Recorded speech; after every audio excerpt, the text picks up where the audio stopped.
Alhamdulillahirabbil alamin. Telah mengakses energi brilian yang insya Allah berlimpah ruah ya Bapak Ibu. Malam hari ini tepat ada di malam Jumat ya, hari yang sangat baik insya Allah dalam satu pekan ini ya. Kemudian kita isi dengan energi-energi yang sangat baik pula, energi langitan, Masya Allah, menjadi berlimpah ruah rezeki Bapak Ibu di hari esok, hari kedepannya ya. Yang saat ini mungkin masih ada ujian, masih ada ketidakmudahan, insya Allah ada trik-trik yang sangat mudah. Saat Bapak Ibu ingin mendapatkan ada jalan keajaiban ya. Bismillah. Mohon izinnya kalau layarnya masih kurang tepat karena sambil saya cas ini Bapak Ibu ya. Untuk HP-nya sudah mulai ini ya, lowbat. Nah saya lanjut ya Bunda Pita ya, biar kita tidak terlalu kemalaman. Insya Allah cukup singkat, jadi nanti belum ada 22.30 kita sudah selesai, karena insya Allah kita akan bersama-sama menjalankan sholat tahajud ya. Bismillah, kita rutinkan ya, karena ingin meraih banyak kasih sayangnya Allah ya. Bapak Ibu semua, ada poster insya Allah materi-materi di setiap RFFLOB kita di setiap malam Jumat selalu terbarukan, tidak ada yang sama. Insya Allah ya, akhirnya menjadi lebih semangat ya dalam belajar, tidak boring seperti itu katanya ya. Insya Allah ya, katanya seperti itu ya.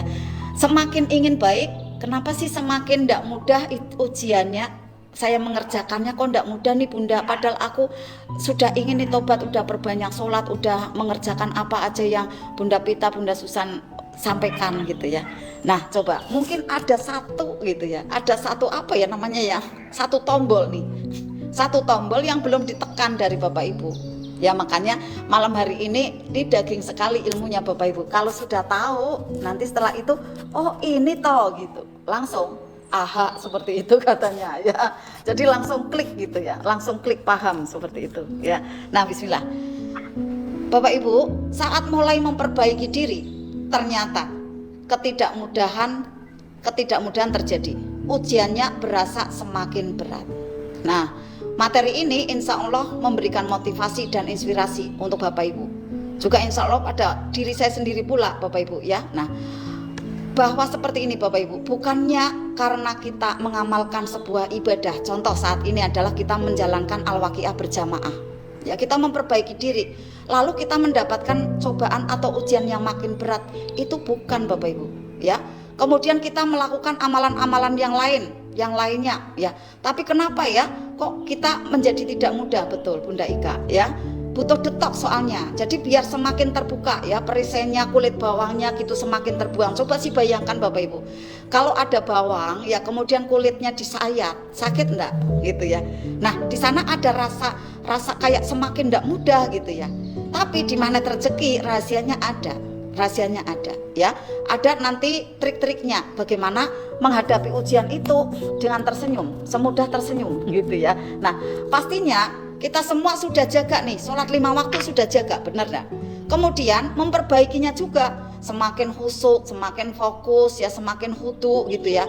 Kemudian menjalankan ada ibadah-ibadah sunnah yang lainnya, coba diabsen oleh Bunda Pita ya kan, diabsen. Kemudian saya juga mengingatkan yang duhanya ya, yang tahajudnya, kemudian yang amalan-amalan yang lainnya. Saya buat ada video-video TikTok yang untuk membooster Bapak Ibu, mengingatkan, oh ibadah ini belum, oh ibadah ini sudah, tapi saya mulai perbaiki lagi nih caranya dan lain-lain. Ini sudah semua ya. Zikir-zikir juga saya buatkan ya, ada di video TikTok.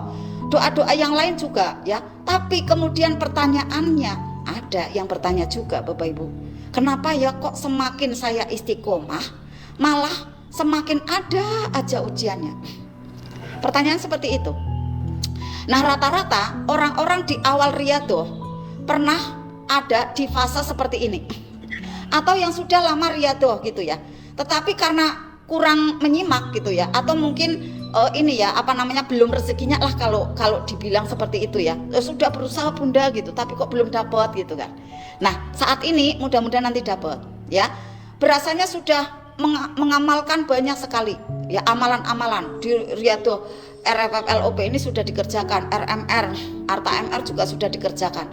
Ini kan langitan Bapak Ibu ya. Kemudian ikhtiar bumi actionnya itu juga sudah maksimal gitu ya. Tetapi kok ya kenapa persoalannya ndak kelar-kelar? Malah ada ujian lagi yang datang, ujian lagi yang datang kembali. Nah, contohnya apa? Contohnya ada seseorang, ya, contohnya ada seseorang banyak amanah. Ini ndak lunas-lunas nih, ya.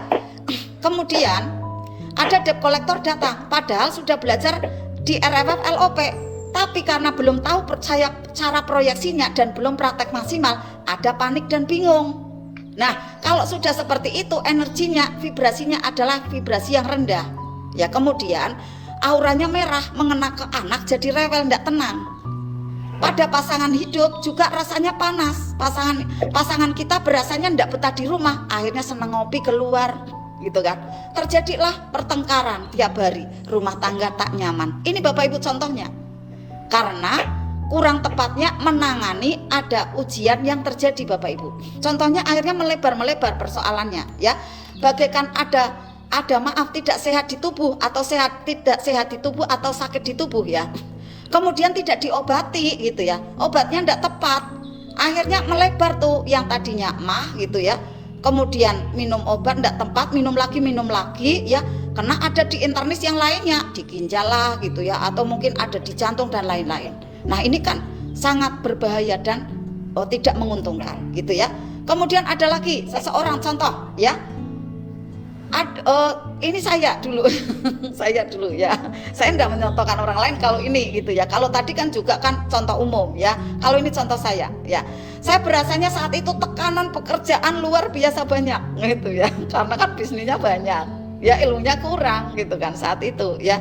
Nah, hati jadi gelisah, uring-uringan gitu kan. Kalau sudah seperti itu, suami tidak betah kan di dekat saya gitu ya. Menjauh tuh, ndak suami aja, anak-anak menjauh gitu kan. Saya ndak punya teman, maka kalau doa berasanya saya berjalan sendirian di padang pasir gitu, nangis meleleh gitu kan. Karena melihatnya kok Susan sendirian gitu ya. Nah, efeknya badan saya ndak sehat. Alhamdulillah masih ada satu pohon yang masih tegak gitu ya, pohon ekonomi. Saya pancing ya, dari pohon ekonomi itu saya tebarkan ya untuk donasi ilmu, kemudian saya raih ilmu untuk menegakkan kembali pohon keluarga dan pohon kesehatan saya. Caranya cerdas kayak gitu Bapak Ibu ya.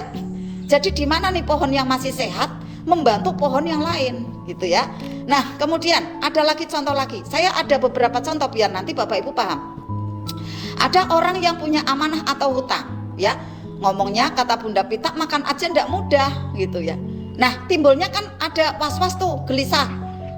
Akhirnya penyakit berdatangan, ndak kunjung sembuh. Karena kan pada waktu mau menyembuh ya minum obat, kemudian gelisah lagi, khawatir lagi, kan kambuh lagi ya. Kemudian pasangan hidup ndak nyaman karena kitanya, istrinya atau suaminya itu sakit-sakitan gitu kan. Ndak ada kesabaran suaminya, ilfil gitu kan, dan punya will atau pil. Naudzubillah ya Bapak Ibu. Kemudian melebarnya karena sudah ada perselingkuhan nih ya, efeknya kejualan jadi lesu, bisnis tidak lancar, pekerjaan juga tidak nyaman, rezeki menjauh. Nah, inilah Bapak Ibu ya.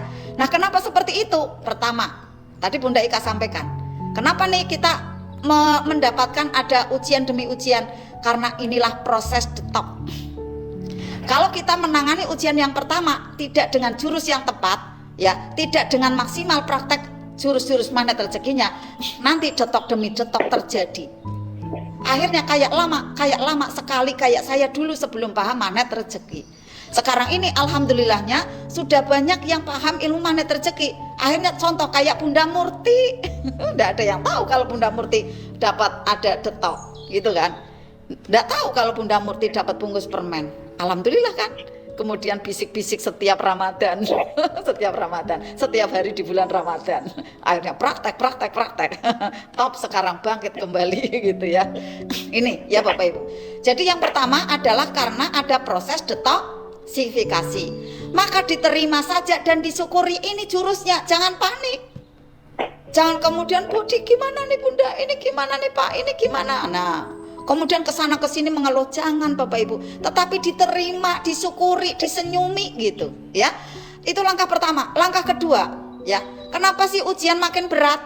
Jawabannya yang kedua ini, karena fokusnya mencari salah apa yang di luar kita, ini yang tidak tepatnya. Ngaku aja Bapak Ibu. Saya juga ngaku gitu kan. Waktu proses maaf ya, masih proses kasus maaf ya Bunda Murti ya, saya sebut kembali karena kan ini pelajaran juga. Kasus usaha saya di bola, saya kenapa sampai 2 tahun tidak sembuh-sembuh, tidak bisa memaafkan dan tidak ajaib, karena saya pada waktu selama 2 tahun itu saya belum mengerti, saya masih mencari apa yang salah ada di luar tanpa mau melihat kekurangan diri gitu kan. Tapi setelah saya tahu, oh saya salahnya ini, saya tidak tepatnya ini, oh saya seperti ini, saya seperti itu, langsung ya Allah ampuni saya, ya Allah saya mau belajar, saya siap belajar, saya siap berubah jadi lebih baik lagi. Mulai itu pelan-pelan bisa memaafkan yang ada di pihak luar gitu Bapak Ibu. Mulai tidak menyalahkan di luar gitu kan. Nah yang kedua nih harusnya praktek yang kedua. Jadi kenapa nih kita kok tidak semakin ringan, karena fokusnya mencari kesalahan ada di luar kita. Makanya bagaimana saat kita ingin ajaib, ayo cari kekurangan di dalam diri itu apa. Karena semua adanya tumbukan yang terjadi bukan pihak luar yang tidak tepat, tapi diri kita lah terlebih dahulu yang harus pintar muhasabah. Jadi nanti cepat sekali ajaibnya. Nah makanya Bapak Ibu penting sekali yang namanya ditumbuhkan kesadaran. Sadar Bapak Ibu, sadar melihat dengan senyum. Jangan kemudian ditekuk-tekuk ya, kemudian kayak apa ya, nyureng, kalau bahasa Batang Pekalongan nyureng gitu ya. Melihatnya fokusnya kesalahan di luar, jangan gitu ya. Tumbuhkan kesadaran. Segala ujian yang datang dalam hidup kita sebetulnya karena ulah kita sendiri yang menariknya gitu. Contohnya dari hal apa? Ini saya ingatkan kembali, di samping dulu pernah dibahas di RMR ya. RMR level berapa nih yang tentang POC gitu ya. Nah sebetulnya adalah dari kita sendiri yang menariknya. Satu, menarik dari hal apa nih? Satu, adalah dari dosa-dosa kita masa lalu. Itu kita sadari, harus kita sadari. Kenapa ada debt collector datang? Kenapa sampai deg-degan? Kenapa sampai gelisah? Karena itu proses detok dari dosa-dosa masa lalu. Ya nikmati gitu, karena masih dicuci.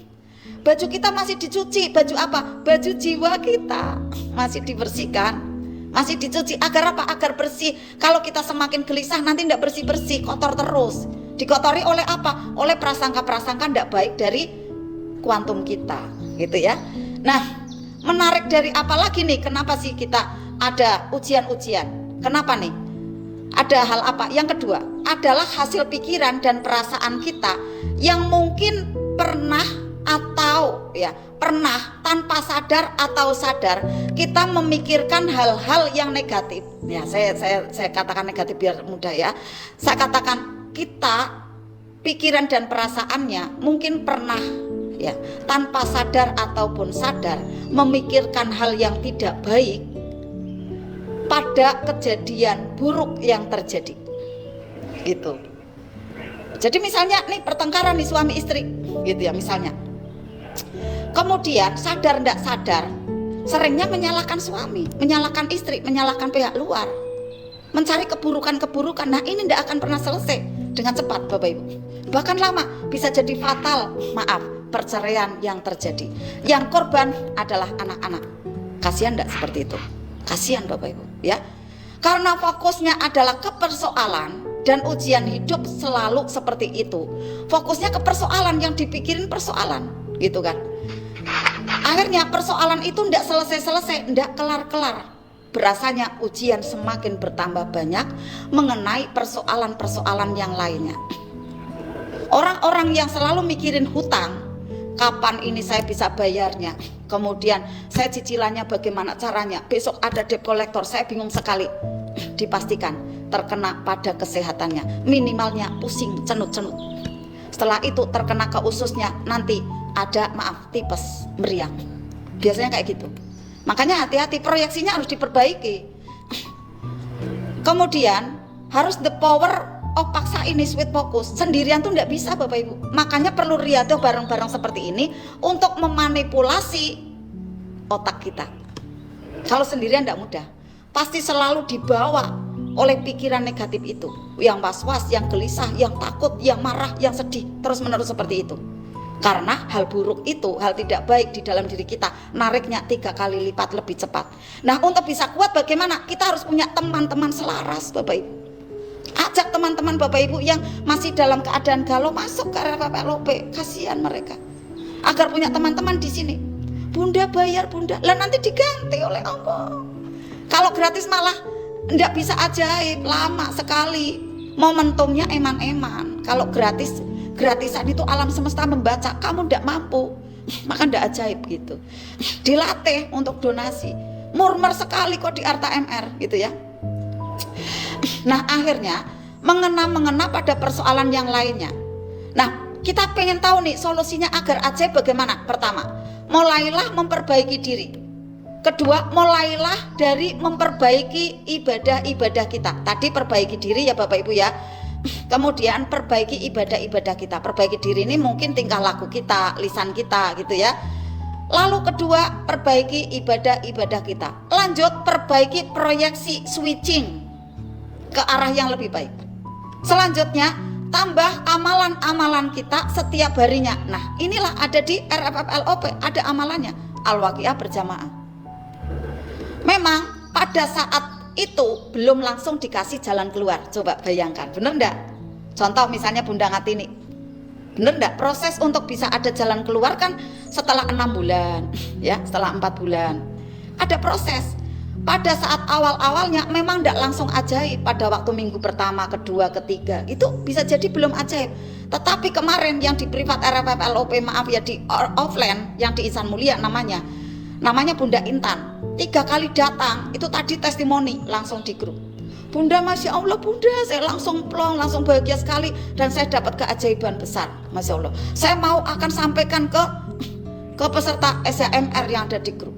Ya Bunda, dibantu mereka semua Bunda. Kalau saya ngomongkan nanti ada kejenuhan. Coba Bunda yang testimoni, nanti kan di situ ada keselarasan. Insya Allah pada mau gitu, belajar kembali. Nah, inilah Bapak Ibu ya. Tidak langsung ada jalan keluar, maka sabar ya. Maka kita harus bersabar. Prosesnya berlangsung, dinikmati, ada prosesnya. Nanti maka terprogres. Kalau misalnya prosesnya kita lalui dengan sabar, maka terprogres. Ajaibnya mulai ada. Pertama, dibukakan pintu ketenangan. Hati, pikiran berasa lapang dan tenang. Jiwa akhirnya bisa melihat ke dalam diri. Lalu menghikmai pembelajaran. Menghikmai ada persoalan tadi dengan ada pembelajaran. Pembelajaran yang masuk ke bawah sadar, bisa menghikmai. Hikmahnya apa saja? 1, bisa berterima kasih kepada Allah atas ujian yang telah terjadi, karena itu adalah sarana penghapus dosa. Nah, pada waktu saya sudah bisa melewati kasus bola tadi, saya sudah tidak sakit hati pada orang-orang tersebut gitu ya, yang berasanya menzolimi saya seperti itu. Saya sudah bisa memaafkan. Justru kemudian saya malah berterima kasih kepada beliau, berterima kasih kepada Allah, karena tanpa beliau seperti itu saya tidak tahu yang namanya sabar, saya tidak tahu yang namanya ilmu ikhlas, tidak tahu Bapak Ibu. Itu Bapak Ibu ya. Jadi itulah sarana untuk menghapus dosa, noda-noda yang ada di jiwa kita ya. Dimana dosa-dosa inilah yang menyebabkan kenapa doa-doa kita belum terkabul, atau kita belum digerojokkan rezeki berikutnya. Contoh, saat saya masih sakit hati gitu ya, sama orang-orang di sekitaran saya gitu ya, saya belum bisa memaafkan gitu ya, saya masih di rumah terus, penyakit mendera Bapak Ibu. Sembuhnya itu kalau hari Senin saya mau riyadhah, Senin itu sembuh, Selasa sembuh, Rabu sore saya sudah mulai kumat lagi Bapak Ibu, karena proyeksinya yang tidak tepat kayak gitu kan. Tapi setelah saya switching fokus gitu ya, kemudian saya bisa memaafkan. Tapi lama Bapak Ibu, 2 tahun. Ya selama 2 tahun itu saya tidak ajaib Bapak Ibu, karena saya dalam kondisi yang sakit-sakitan. Ya Bunda Murti tidak tahu. Saya sering menjerit di dalam rumah gitu ya. Kemudian saya pengen lari gitu. Malam-malam jam 11 malam saya pernah ke laut, ke mana Cigandu gitu. Ditemani oleh Pak driver saya yang setia. Tapi anak muda Pak drivernya, jadi kan enggak sepantaran, insya Allah Ridho, dapat ridhonya dari suami juga. Ya diantar Ibu, diantar gitu. Akhirnya saya bicara dengan air laut. Saya tidak ajaib Bapak Ibu. Tapi setelah saya memaafkan, Masya Allah, setelah itu banyak terjadi keajaiban rezeki finansial. Duduk diam, rezeki datang. Memang benar-benar terjadi Bapak Ibu. Saya merasakannya. Lalu kita bisa menghimpai pembelajaran yang kedua. Di situ kita bisa menyadari bahwa ujian yang hadir di dalam kehidupan